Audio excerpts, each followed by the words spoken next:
Welcome to the SAFE Bar Network. Thanks so much for engaging in this conversation about things to notice. We're going to view this conversation through the lens of sexual violence because we know that's on the extreme end of the things that you may see. The skills we'll talk about apply to every situation where you notice someone is uncomfortable or unsafe. You might find this toolkit helpful. We're going to start right here with the facts. Sexual harassment is anything that's unwanted and sexual. So that thing that gives people the creeps, the willies, the heebie-jeebies, whatever you want to call it, it's likely sexual harassment even if you wouldn't have labeled it that way. Sexual assault is any sexual activity without consent. The key word there is really consent.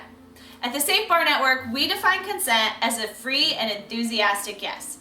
Basically, both people have to know what's going on, they have to be thinking and acting how they normally would, and feel like I can say yes to this and things will be great, or I can say no to this and things will be great. It has to feel like a choice. There's two facts about sexual violence that will come up throughout our conversation. The first one is that sexual violence is about power and control. Somebody's looking to feel powerful and have control of a situation, and they're choosing to hurt somebody else to feel that sense of power. Power dynamics play out in every business, and the food and beverage industry is no exception. As we talk, you'll start to see power and power imbalances a little more clearly. The second thing we want to remember is that people are most often hurt by somebody that they know. Someone they came to the venue with, they've been talking to all night, a friend of a friend. So we have to broaden our perspective of who might be making people feel uncomfortable and unsafe.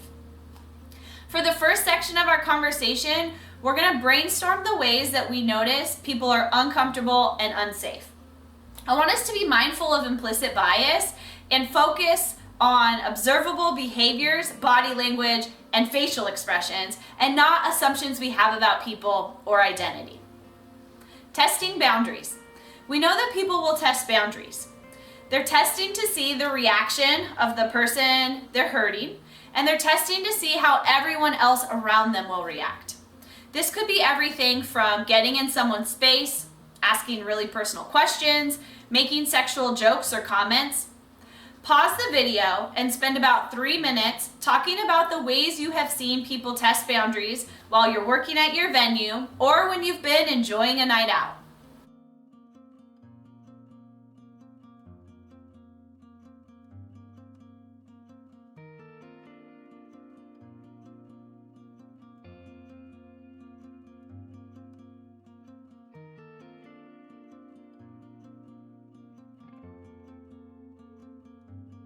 You may have talked about the ways you notice that someone is uncomfortable or unsafe. Maybe you picked up on the fact that someone wasn't making eye contact, that they were turning their body away or making themselves small. Next, we're going to talk about the ways that people use alcohol as a tool to either make somebody vulnerable or excuse their bad behavior.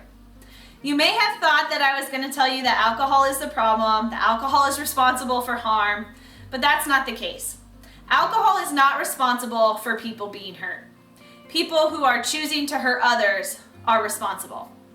It can be really powerful, though, to understand how people use alcohol as a tool, because then we know when we see it and we can figure out what to do to help. For this next portion of the conversation, you're going to talk about the ways you've seen people use alcohol as a tool. This could look like pressuring someone to drink, buying shots for someone who doesn't want them or need them, or targeting someone who's had too much to drink. Pause the video and spend about 3 minutes talking about the ways you have seen people use alcohol as a tool to either make somebody vulnerable or excuse their bad behavior.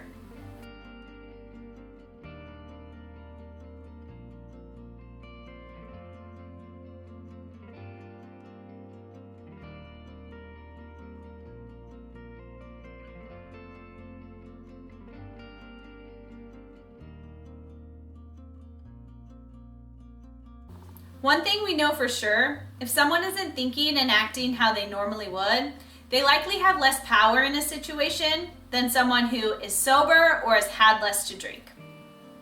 We're going to talk about isolation. We know that people will isolate someone either from their friends or from the staff of a venue. This is another way to test boundaries. The thought goes, if I can get them to a quiet part of the space Or outside to smoke, can I get them alone? Will anyone notice if we leave together? Pause the video and spend 3 minutes talking about the ways you have noticed someone isolating a person either from their friends or from the staff of the venue. You'll get the most out of this conversation if you think about the times you've been out at a venue or enjoying a night out.